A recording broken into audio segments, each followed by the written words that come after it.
আল্লাহ সুবহানাহু ওয়া তাআলা একদল ফেরেশতা পাঠিয়েছিলেন। তাদের সংখ্যা কোন কোন মতে 3 জন, কেউ কেউ বলেছেন 11 জন, 12 জন, 6 জন, বিভিন্ন মত আছে। তো এই 11 জন ফেরেশতাকে আল্লাহ পাক প্রথমে হযরত ইব্রাহিম আলাইহিস সালামের কাছে পাঠান। ইব্রাহিম আলাইহিস সালামকে ফেরেশতারা সুসংবাদ দেন, আল্লাহ পাক আপনাকে আরেকটা পুত্র সন্তান দান করবেন। আগে তো আপনার সন্তান আছে ইসমাঈল, হাজেরার পক্ষ থেকে, এবার আপনার বন্ধা বৃদ্ধা, তাফসীরে আসছে 99 বছর বয়স, সেই স্ত্রী সারার পেটে আল্লাহ পাক আপনাকে সন্তান দান করবেন। আমরা এসেছি সেই সুসংবাদ আপনাকে শোনালাম। আমাদের আরো একটা বিষয় আছে, আমরা একটু আপনার ভাতিজা বলছি, আপনাদের লূত আলাইহিস সালাম কার ভাতিজা? হযরত ইব্রাহিম আলাইহিস সালাম ভাতিজা। উনি একটু দূরে থাকতেন। লূত আলাইহিস সালাম যে এলাকাতে থাকতেন তার নাম ছিল সাদুম। কি নাম? সাদুম।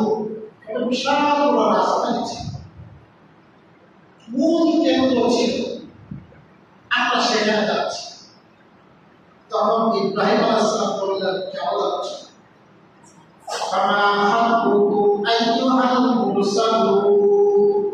হে রাসূলেরা, এই রাসূল মানে ফেরেশতাদের দল। হে দূতেরা, তাহলে তোমাদের বক্তব্য কি? এই কথা ইব্রাহিম বললেন। কে বললেন? ইব্রাহিম আলাইহিস সালাম ওই ফেরেশতাদের দল যারা মানুষ সুন্দর, খুব সুন্দর আকৃতিতে এসেছে। ফেরেশতারা সাধারণত মানুষের আকৃতিতে যখন আসে খুব সুন্দর আকৃতিতে আসে। বক্তব্য কি বলে? ফতকুন শব্দের অর্থ হল কোন গুরুত্বপূর্ণ বিষয়ের জন্য ফতকুন শব্দ আসে। ফুতবা গুরুত্বপূর্ণ কথা, খতীব যদি গুরুত্বপূর্ণ কথা বলে, বক্তব্য বলো। ইন্না উরসিলনা ইলা কওমিন মুজরিমিন। তারা বললেন, নিশ্চয় আমরা প্রেরিত হয়েছি অপরাধী জাতির প্রতি। কোন জাতির প্রতি? ইলা কওমিন মুজরিমিন, এমন কওম যারা হলো অপরাধী। লূত আলাইহিস সালামের কওমের আল্লাহ পাক পরিচয় দিলেন, এরা এমন অন্যায় কাজ করছে, এমন নিকৃষ্ট কাজ করছে, এদের ভালো পরিচয় দেওয়া যায়। সংক্ষেপে বলে দিলাম, একটা অপরাধী জাতি, তাদের কাছে আমাদেরকে পাঠানো আছে। কোরআনের একটা তাফসীর ব্যাখ্যা গ্রন্থ, এর নাম হলো ওয়াসাতুল কোরআন। কি নাম? এর লেখক হলো আল্লামা হিফজুর রহমান সুবহানী। উনি এই কিতাবের মধ্যে লিখছেন লূত আলাইহিস সালামের গোত্রের কি কি অন্যায় কাজ ছিল, যে এদেরকে আমরা বললেন অপরাধী। তার মধ্যে একটা অন্যায় তাদের ছিল, যখন তাদের এলাকাতে কোনো ভালো ব্যবসায়ী আসতো, ব্যবসা করত, ব্যবসায়ী মাথায় করে বা কাঁধে করে তার পণ্য নিয়ে আসছে। সবাই তার পাশ থেকে যাওয়ার সময় এক এক গুণ করে নেয়, দেখি না কেমন। এই প্রত্যেকে যদি এক এক গুণ করে নেয়, আর মনে করি যদি 20-50 লোক এক এক গুণ করে নেয়, তাহলে ওই ব্যক্তির ঝুড়িতে কিছু বাকি থাকে? কিছুই থাকে। দেখা যায় কিন্তু তার ঝুড়ি শেষ হয়ে যায়। এবার ও কান্নাকাটি করতো ব্যবসায়ী মানুষ, তখন ওদের যে 20-50 জন নিয়ে গেছে, 2-1 ব্যক্তি কিছু মাল ফেরত দেশে আমরা দেখতে গেছি, আমরা তখন ব্যবসায়ী কান্নাকাটি করতে একটু মাল দেওয়ার কি করবো, সবই তো দিয়ে তো একটা উঠে গিয়েছে, বুঝলেন কি কথা? বাইরের থেকে কোনো ব্যবসায়ী এসে তাদের এলাকায় ব্যবসা করার সুযোগ ছিল না।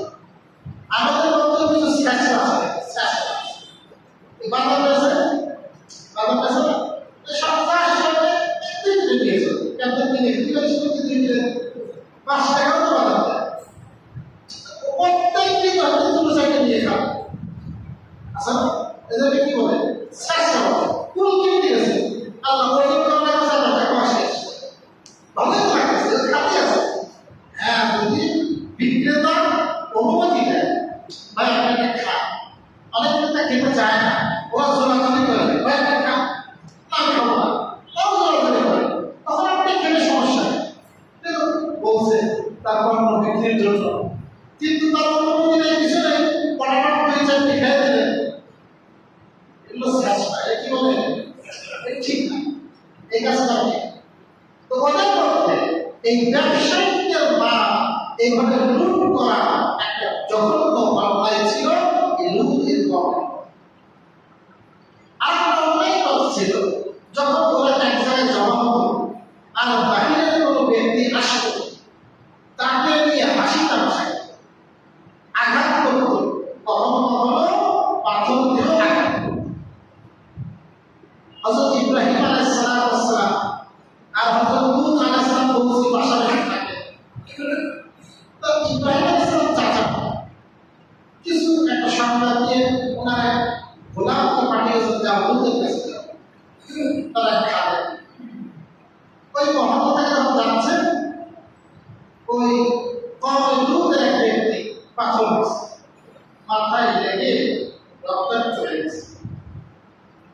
এবং ব্যথা পাইছে, তার কান্নাকাটি করতেছে, যে পাথর মারছে সে এসে বলে, দেখছিস তোর মাথাটা কত সুন্দর রক্তাক্ত করে দিলাম, রং করে দিলাম, মাথাটা কত সুন্দর রং করে দিলাম, তারপরে কিছু টাকা দেখছেন অবস্থা। মাইনে আহত করছে, উল্টো তোর মাথাটা কত সুন্দর কি করে দিছি, রং করে দিছি, এই জন্য আমার কিছু টাকা তো দিতেই হবে। কত কান্নাকাটি করে কেন বলবো? বিচার হয়ে গেছে, আল্লাহ হিফজুল আহমদ বরবাদ। এবার বিচারকের কাছে নিয়ে গেছে ইব্রাহিম আলাইহিস সালামের ওই খাদেমকে জোর করে ধরে নিয়ে টাকা তো দেওয়াই হয়। বিচারক ফয়সালা দিচ্ছে, কথা সঠিক, ফয়সালা কি সঠিক, তোর মাথা কত সুন্দর রং করে দিল, ফ্রি বুঝতে কথা, তাহলে তুমি তোর টাকা দিচ্ছে, এই পরিমাণ টাকা তোকে দিতে হবে। তো ওই খাতে পাশে একটা এক্সট্রিম পাইছে, তো ওই বিচারকের কথা গেছে, এবার বিচারকের মাথা রক্তাক্ত হয়ে গেছে, আর বলতেছে আমার কাছে ও যে পরিমাণ টাকা পাবে আমি তোমার মাথা রং করে দিলাম, আমিও যে কিছু টাকা পাই, এখান থেকে ওরা টাকা শোধ করে যাচ্ছে।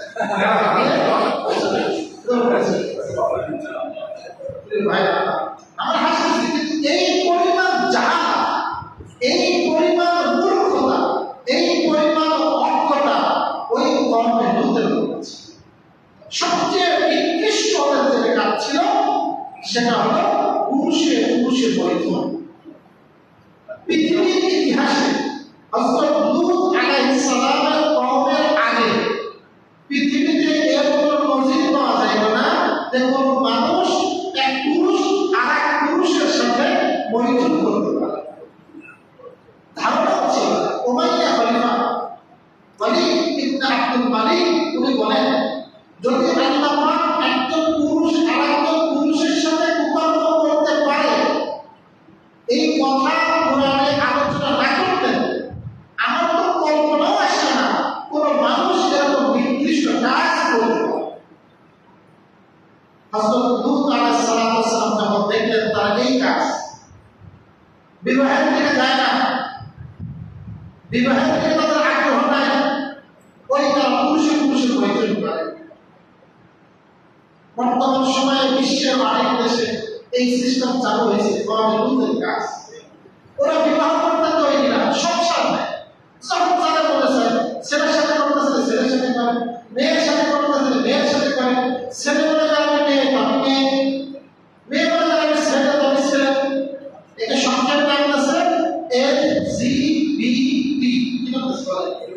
LGBT এর দ্বারা আপনারা পূর্ণ গ্রুপ ধর্ম মেয়েদের সাথে করা আর ভিতরে ছেলের সাথে করা আর তিনটা ট্রান্সজেন্ডার মানে আপনার ছেলে কোনো নামে মেয়ে হবে মেয়ে কোনো নামে ছেলে আমাদের পাঠ্যপুস্তকেও এভাবে একটা সূচনা করতে চাইছিল আল্লাহ আমাদেরকে হেফাজত করুন মুসলিম দেশে মুসলমানদের দেশে এই জাতীয় যৌন অধিকার বলে স্পষ্ট শরীয়তে হারাম এবং এর শাস্তি হলো উভয়কে চূড়ান্ত শাস্তি উভয়কে মৃত্যু দণ্ডে দণ্ডিত করা ইসলামে হারাম কাজ রাসূলুল্লাহ অভিশপ্ত যারা এই জাতীয় কাজ করে আল্লাহ পাক এদেরকে এমন লোককে যে লোক তার জীবনে কখনো নাম আসবে বাস্তবতা হয় বর্তমান সময়ে যে এইডস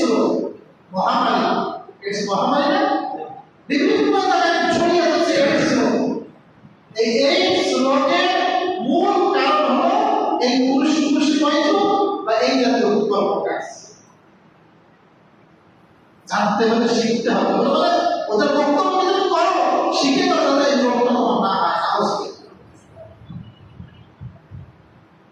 প্রিয় ভাইরা তাহলে এই উৎকল্প কাজ তাদের করতে ছিল অথচ আল্লাহ তাআলা এই কওমে লূতকে সাদুর অঞ্চলে এমন নিয়ামত দিয়েছিলেন যে নিয়ামতের বর্ণনাকে শেষ করা যায় অঢেল সম্পদের মালিক তারা আছে প্রাচুর্যের মধ্যে তারা ডুবে থাকতো সম্পদ যখন বেশি আসে তখন মানুষের কি করতে বলেছে যে অন্যায়ভাবে টাকা খরচ করতে বলেছে কি করতে বলেছে টাকা আসে বলে টাইটানিক জাহাজ সেখানে ডুবে গেছে ওই টাইটানিক জাহাজ ডুবার জায়গায় মানুষ দেখতেছে যাই না পর্যটন শুনতে থাকে ডুবে মারা গেছে পাকিস্তানের যখন মানুষের এরকম থাকে তখন নূহ আলাইহিস সালাম সব নবীদের তরিকা আমর বিল মারুফ নাহি আনিল মুনকার সৎ কাজের আদেশ করা অসৎ কাজের নিষেধ করা এই ইসলামের অন্যতম একটা হুকুম আপনি সৎ কাজের আদেশ করবেন অসৎ কাজে কি করবেন বাধা দিবেন যদি বাধা না দেন অন্যায় ব্যাপকতা ওটা আপনার একেবারে সবাইকে গ্রাস করবে তখন ওই অন্যায়ের ক্ষতি শুধু তার মধ্যে সীমাবদ্ধ থাকবে না যারা ওই অন্যায় কাজে মুখ বুজে সহ্য করেছে বাধা দেয়নি আল্লাহর পক্ষ থেকে যখন আযাব আসবে তো ওকে যেমন পাকড়াও করবে যারা বাধা দেয়নি তাদেরও পাকড়াও করবে একটা হাদিসে রাসূল উদাহরণ দিয়েছেন রাসূলুল্লাহ সাল্লাল্লাহু আলাইহি ওয়াসাল্লাম উদাহরণ দিয়েছেন একটা জাহাজ একটা জাহাজের সাথে কয়েকটা কয়েকতলা বিশিষ্ট একটা জাহাজ এখন দ্বিতীয় তলায় যারা থাকে ওদের পানির ব্যবস্থা নেই ওদের পানি আনতে গেলে নিচতলায় পানি আনতে হয় ওদের পানি আনতে হয় আবার নিচতলায় কিছু লোক থাকে এখন ওরা করবো নিচতলায় যে জাহাজ ফুটো করে তখন থেকে পানি নেই এখন যেই কাজটা যারা এই জাহাজটা ফুটো করলো পানি নেওয়ার জন্য একদম যারা পাশে ছিল যখন পানিতে ওইটা তলায় যাবে শুধু যারা ফুটো করছিল তারা তলাবে না যারা বাধা দেয়নি তারাও তলাবে সবাই এই জন্য ইসলাম বলে তুমি নাহিয়াদের মুনকার করো তুমি মানুষকে অসৎ কাজ থেকে বাধা দাও সৎ কাজের আদেশ করো এটা ইসলামের শিক্ষা তখন লূত আলাইহিস সালাম বাধা দিলেন বাধা দিলেন তখন তার উপরে নির্যাতন নেমে আসবে বিভিন্ন প্রকার নির্যাতন হযরত লূত আলাইহিস সালাম করতে লাগলো তখন লূত আলাইহিস সালাম আল্লাহর কাছে দোয়া করলেন আল্লাহ আপনি আমাকে এই জাতির বিরুদ্ধে সাহায্য করুন তখন এরকম একটা সময় এই 11 জন ফেরেশতা সুন্দর নওজওয়ানের আকৃতিতে হযরত লূত আলাইহিস সালাম বাড়িতে মেহমান হলেন কার বাড়িতে লূত আলাইহিস সালাম বাড়িতে মেহমান হলেন লূত আলাইহিস সালামের স্ত্রী ইনি কিন্তু পাপী ছিল কার স্ত্রী আল্লাহ পাক সব ধরনের উদাহরণ রাখছেন লূত আলাইহিস সালাম একটা তার স্ত্রী বক্তার কাফের কার স্ত্রী লূত আবার ফিরাউন কাফের তার স্ত্রী আসিয়া সে বড় নেককার, তাই না? নূহ আলাইহিস সালাম নবী নেককার, তার ছেলে কিনআন জালেম কাফের। আবার ইব্রাহিম নেককার, তার পিতা আযর মূর্তি পূজারী কাফের। বুঝলেন কথা? পিতা নেককার, ছেলে খারাপ, ছেলে নেককার, পিতা খারাপ, স্বামী ভালো, স্ত্রী খারাপ, স্ত্রী ভালো, স্বামী খারাপ। এটা হতে পারে না? আপনি দাওয়াতের কাজ করবেন, তারপরেও যদি সে না শোনে, সে যদি পাপ কাজ করতে থাকে, লা তাজিরু ওয়াজিরাতু বিজরা উখরা, আল্লাহ পাক একের বোঝা অন্যের উপরে চাপায় দেন না। একের বোঝা, তার মানে দাওয়াতের কাজ তো পরিশ্রম করেছেন, তারপর তো সন্তান শোনেনি, তাই বলে এই সন্তানের পাপের বোঝা আল্লাহ কি মুখে করে দিবেন? এটা দিবেন না, এটা তো দিলে তো অন্যায় হয়ে যাবে। তো লূত আলাইহিস সালামের স্ত্রী যখন রাত্রে মেহমান আসছে, দৌড়ে যে ওই কওমের সম্পর্কে জানি, আজকে না আমাদের বাড়িতে সুন্দর সুন্দর ছেলে আছে। আর ছেলেটা আসলে মাথা খারাপ হয়ে যায়। এবার পুরা গোত্রের লোক সব দৌড়ে দৌড়ে ছুটে আসছে। হযরত লূত আলাইহিস সালামের বাড়ি ঘেরাও করছে। আর লূতকে বলতেছে, লূত, তোমাদের বাড়িতে তোমার কাছে যে সমস্ত মেহমান আসছে, ওদেরকে আমাদের কাছে হাঁটাও, আমাদের কাছে নিয়ে যাও। লূত আলাইহিস সালাম বহুত টাকা বিনতি করলেন। আমি বললাম, ইয়া কওমি লা তুহজুনি, আমাকে লাজ্জিত করো না। আমার মেহমানদের সাথে, আমার মেহমানের সাথে আমাকে লাজ্জিত করো না। আলাইসা মিনকুম রাজুলুন রশীদ, তোমাদের মধ্যে কি একজন ভদ্র মানুষ নেই? একজন মানুষের মধ্যে কি সুস্থ বিবেক নাই? আল্লাহ আল্লাহ আমার মধ্যে আজকে কোনো মজবুত জায়গা থাকতো যেখানে আমি আমার মেহমানদেরকে আশ্রয় দিতাম। ওনার কোনো পুত্র সন্তান ছিল না। কার?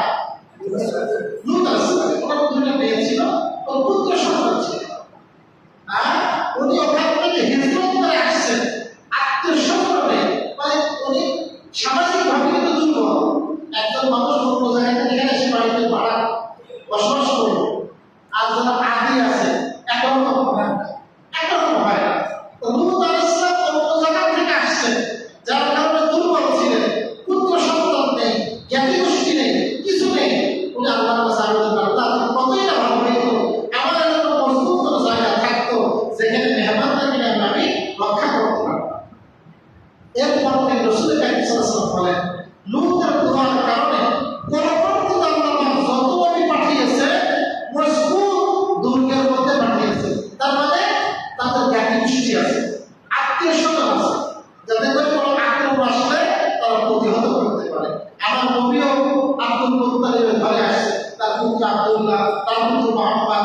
আব্দুল মুত্তালিব ছিলেন ওই জামানার সর্দার, ওই জামানার আবু তালেব ছিলেন নেতা, যার কারণে কাফেরদের নির্যাতনে হযরত রাসূল কারীম সাল্লাল্লাহু আলাইহি ওয়াসাল্লামকে অনেকভাবে নির্যাতন দিতে পারছে। তবে ভাইরা, যখন মহিলাদের সংবাদ পৌঁছে দিল, কওমের ছুটে আসলো, লূত আলাইহিস সালাম ভীত সন্ত্রস্ত হয়ে গেল। এখন আর কি হবে? আমি তো লজ্জিত হয়ে যাব। তখন ফেরেশতারা, দেখেন না আল্লাহর সিস্টেম দেখেন, আযাব দিয়ে পাঠাইছেন, ডাইরেক্ট আযাব দিয়েছে, কিন্তু শেষ সময় পর্যন্ত পরীক্ষা। কি পর্যন্ত পরীক্ষা? শেষ সময় পর্যন্ত পরীক্ষা চলতেছে, এবং সর্বশেষে আরো সুন্দর পরীক্ষা চলতেছে। এরপরে তো ফেরেশতারা ভয় পেল, আপনি ভয় পেন না, আল্লাহ তাআলার পক্ষ থেকে প্রেরিত ফেরেশতা, আমরা আযাব নিয়ে আসছি, আপনি সকাল হওয়ার আগে আগে এই বাড়ি ছেড়ে চলে যাবেন। এরপরে আমরা যা করব আমরা আল্লাহু আকবার। এরপর আল্লাহ বলেন, লিনুরসিলা আলাইহিম হিজারাতাম মিন তিন, আমরা অপরাধী জাতির প্রতি প্রেরিত কেন হয়েছি?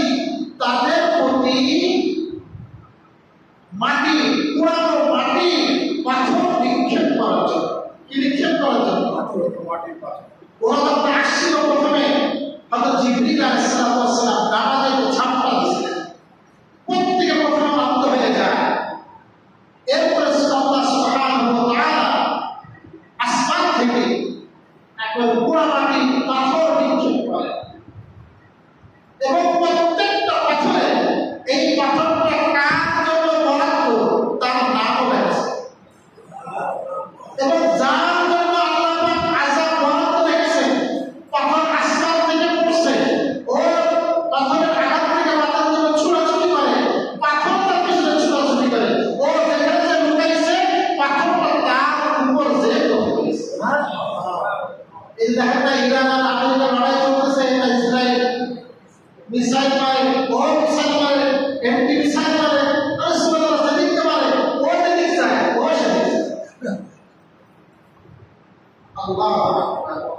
এইভাবে আল্লাহ রাব্বুল আলামিন চিহ্নিত একেবারে কিছু পাথর আল্লাহ পাঠালেন।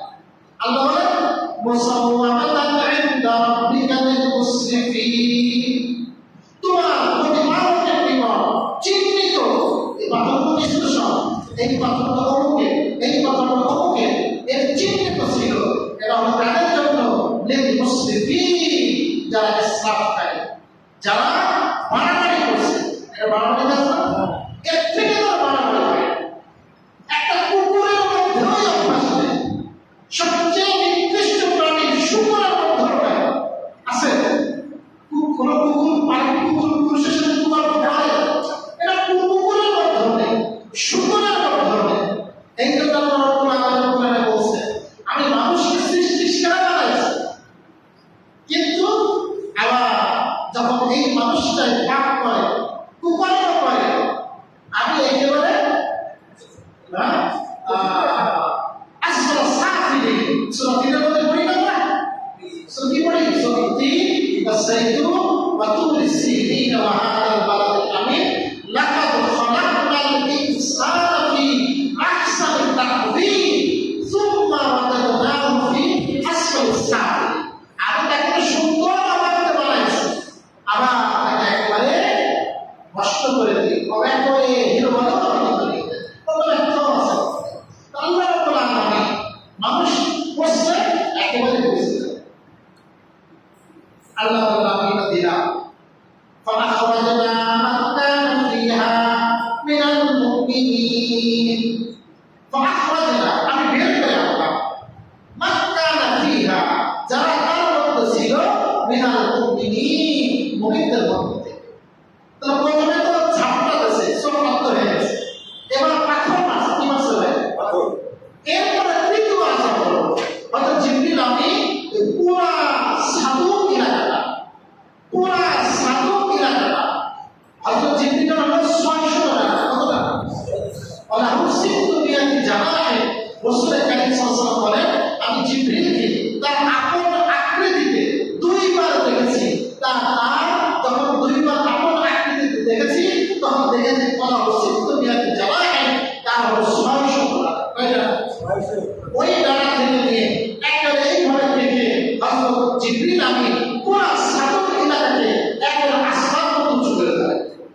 সুবহানাল্লাহ। হযরত জিবরিল যদি এত শক্তি হয়, পুরো শরীর লাগানো লাগেনি, তাহলে একটা লম্বা চলে গেছে পুরো সাদুক এলাকা, পুরো বাংলাদেশের ময়না ধরে কাইকে এই ভঙ্গগুলো তুলে গেছে। আর সমস্ত মানুষ চিৎকার করতেছে। আল্লাহ সুবহানাহু ওয়া তাআলা কোরআনে বলেছেন অতঃপর ওইটাকে উল্টিয়ে দিলাম। কি করলাম? উল্টিয়ে দিলাম। পৃথিবীর ইতিহাসে সবচেয়ে উল্টো কাজগুলো করছিল। কি কাজগুলো করছিল? উল্টো কাজ। পুরুষ হিসেবে মেয়ের কাছে, মেয়ে আছে পুরুষের কাছে, ওরা করছিল উল্টো। আমি আল্লাহ শাস্তি উল্টাই দিলাম, পুরো জাতিটাকে উল্টায় একেবারে দখল করে দিলাম। আল্লাহ আকবার। ওইটাকে এখন বলা হয় ডেড সি, কি বলে? মৃত সাগর। ফিলিস্তিন আর জর্দান এর মধ্যবর্তী একটা নদী, ওইটা এখনো কিন্তু আছে। ওখানে এখনো কোনো মাছ, কোনো কিছু ওখানে এখনো বাঁচে, একেবারে নমুনা। মানুষ এখন ওই জানে না, ওই জায়গায় পর্যটন কেন্দ্র বানাইছে। আল্লাহ হুকুম ছিল ওখান থেকে ইমরত হাসিল করা, কিন্তু ওখানে ইমরত হাসিল না করে শিক্ষা নিয়ে ওইটাকে পর্যটন কেন্দ্র বানাইছে। অনেক গবেষণা করছেন ওই এলাকার মাটি, সেখানে আযাবের স্পষ্ট আলামত তার পেয়েছে, বিজ্ঞানেরও পেয়েছে। প্রিয় ভাইরা, আল্লাহ সুবহানাহু ওয়া তাআলা বলেন ফামা ওয়াজাদনা ফিহা গায়রা বাইতিন মিনাল মুসলিমিন। তো যখন আযাবটা দিলাম, এর মধ্যে তো কিছু মানুষ মুসলমান ছিল, সমস্ত ছিল। আল্লাহ বলেন এই মুসলমানদেরকে আমি এই আযাবের হাত থেকে ফাআখরাজনা বের করে দিলাম। কি করে দিলাম? বের করে দিলাম। ফামা ওয়াজাদনা ফিহা গায়রা বাইতিন মিনাল মুসলিমিন, আমি পাইনি ওই এলাকার মধ্যে একটি ঘর ব্যতীত মুসলমান।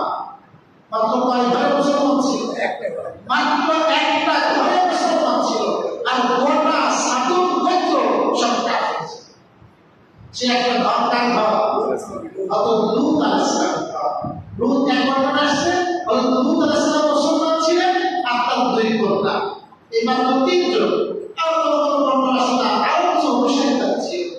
এই দুটো ব্যক্তিদেরকে বাদে বাকি সবাইকে আমি ধ্বংস করে এবং যখন লুতের স্ত্রী আল্লাহ পাক যখন ওনাদেরকে বলছিলেন ঘর ছেড়ে চলে যাও, খবরদার পিছনে তাকাবেন না, কোথায় তাকাবেন? সবাই শুনছে, বিধি পিছন তার বন্ধুরা সব হয়ে গেছে এলাকায়, সে পিছন ফিরে তাকছে।